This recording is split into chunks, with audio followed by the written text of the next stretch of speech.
You're listening to It's Only Sport here on the platform. Lachlan Waugh sitting in for Martin Devlin. And just because there's a new host, it doesn't mean that we change the structure of this show, because at this time of the day on Wednesdays, we love to bring on Miles Davis, who... Miles, I could imagine that as a die-hard football fan, loving your England side, that on Monday morning you had no hair left on your head, and then it all sort of regrew very quickly when Jude Bellingham kicked that overhead ball. I lost as soon as about the second or third game in of Gareth Southgate's reign. My hair was gone, or barnet as we call it in London, and my nails, and my patience. I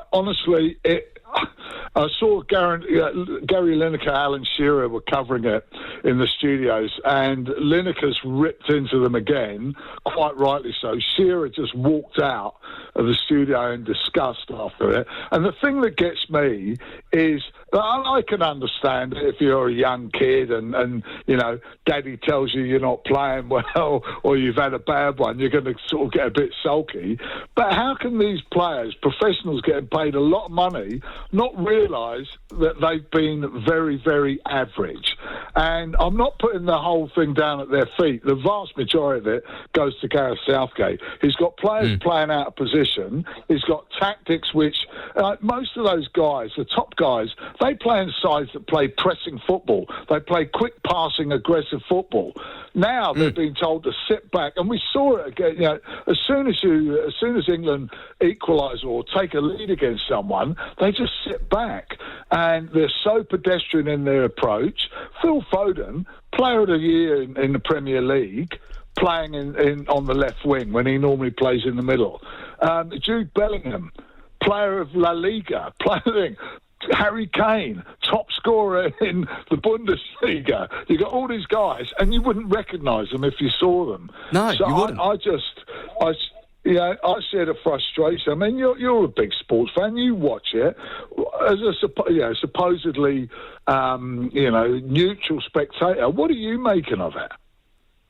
Well, the thing that I find incredible that you pretty much just said there, I'm just going to essentially echo what you're saying, is that you watch someone like a game like Turkey-Austria this morning, which for your more casual fans, or maybe even your young kids who love their FIFA, they'll look at it and go, who the heck's on either of these teams? I don't know who these kids are, these players are and whatnot, but they play in that game this morning I thought was spectacular. I thoroughly enjoyed it. I was jumping up and down. I was screaming at my laptop screen here in the office, especially at that save at the end from that bloke, what's his name? The Mert Günok, I think's his name, the keeper for Turkey. And then you get this England side, as you say, with an embarrassment of riches, and they're all just standing there doing nothing. And you're right. I mean, Southgate, it's the style that he plays, the cautiousness of it is surely the main culprit. But at the same time, I think it might have been a podcast I saw a clip out of in the UK. One of these these podcasters who do these football streams that you watch, these watch-alongs.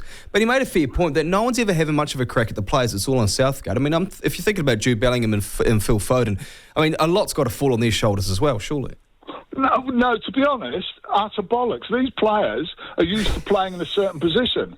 You had Bukayo Saka playing at fullback the other day because he's taken Luke Shaw over, who's injured, hasn't played for ages.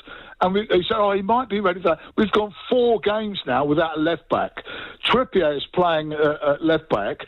And honestly, I've no idea the last time when he passed the ball forward. He's awful to watch. On the right for Newcastle, he plays really well. But he's producing absolutely nothing down that side. What I can't see, what's wrong with playing Foden in that 10 position and drop Bellingham back. Forget the Trent Alexander-Arnold or the Kobe Mainus or Conor Gallagher's.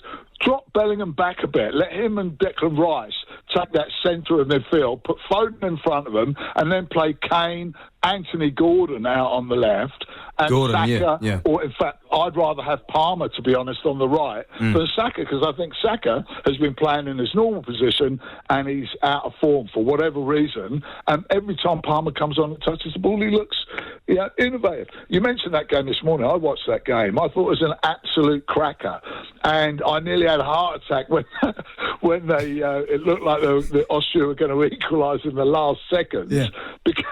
Because I had a little dabble at William Hills at 17-5, which is about $4.40 on Turkey to win the game. So I wasn't happy. But one final thing on Southgate. I saw an interview with him. I mean, the guy is absolutely deluded. Like, he should be probably locked up in an asylum for his own protection. He actually said, even when I really thought we could get something out of it. Are you winding me up? 30 seconds to go in extra time, and you still think you're going to do it? You're lying, mate. Well, yeah, I just honestly, because I mean, this is a bloke who, you know, the international game is obviously very different to club football, but it's a bit like when Solskjaer got the United job. You look at his resume, there's nothing there to boast apart from being a half-decent player, you know, and obviously playing for his country. He's not exactly had much success as a manager. But I want to move on, because the thing I love about England football fans is they are brutally honest. You know, even though they advanced and there was fans losing their minds in the stands, there was still so much criticism, both from the media and from the public. You must, as well as a fan, being a fan yourself, Miles, you must be find that quite, you know, supportive in a sense that there's people like yourself who are frustrated by these performances, but so are the other fans, and it's not like they're glossing over it. They're not being Kiwi sports fans, you know, a lot often with our women's teams where we just kind of ignore the results and we're supportive. You know, you're honest about it, aren't you? Yeah, you are, but the main thing is the next game I'll be getting up at 4 whenever, 7 in the morning, and 1 in the morning whenever, and I'll watch it just like I do with West Ham. Every England game, every England rugby game over there, I get up at those hours and watch the game. So criticising. And this is what these professionals don't realise. Criticising is because we care. You know, if you want praise all the time, go and talk to your mum. You know, we're not there for that. But what we're there as a supporter, you're allowed to criticise if it's awful because you've paid your money and, you know, you're allowed to have your opinion. But you turn up for the next game and you're supportive and hopeful at the next game. So that's all you can ask from fans. Yeah, and I'm assuming, I mean, I'm not a parent, but I could assume as a parent, it's like if your kid's failing at school and you're having a go at them and you're getting mad or whatnot, it's because you want them to pass their exams. You don't want them to fail and drop out, do you? I think I'm a lot harsher on the football team than I am my kids. You don't want to destroy their confidence. You sit them down and you can talk to them in a more sort of gentle manner in terms of pointing out areas where they could improve. And to be fair, I mean, I've got 6 boys. All of them know if they've had a bad game. I don't have to tell them anything, and I won't tell them. I'll look at her and say, "Hey, you did that really well, but let's work on that." But they're sort of harder on themselves than I am. I mean, I'm passionate. When I coached kids for 30 years, if the parents on the sideline, I'll be going, "Well done, Johnny, just try and move up there." And I'll turn around, what the bleed now was he thinking of? But I never say that to the kids. Yeah, I remember when I played a little bit of football at school and club level and whatnot. And I think everyone's like this in their jobs, whether they're playing sport or whatever they're doing, they know when they've done wrong before someone needs to tell them. Miles, you know, I don't know a huge amount about your footballing supportive history. I'm sure there's a lot of exciting and enthralling chapters, particularly being in the UK. But did you go to many European Championship tournaments following England around? I've been to 3 European Championships, 4 I think now, and 5 World Cups. I've been to 69 Football League grounds in England. I've seen West Ham play in about 6 different countries. 7 actually now that I think New Zealand as well. I've seen us play over here. In fact, I played in the curtain raiser at Eden Park and then saw us lose to the bloody Phoenix and then go down to Wellington and lose even more to Sydney. So that wasn't quite the enjoyable experience I was hoping it was going to be. But yeah, I've been a lot, and I think there is a problem. There is an element of hooliganism there. But what really happens nowadays is the main thing about the Poms is if you could be just wandering along what's the game, but if someone else is in trouble or if someone comes and starts taking liberties, then they always stand up. You know, you could be going to a game and not care about any of that, but if something happens, you're not going to back down, and that's the issue. And a lot of the other fans in Europe, you look at maybe the Dutch, the Germans, the Italians especially, they'll want to have a go.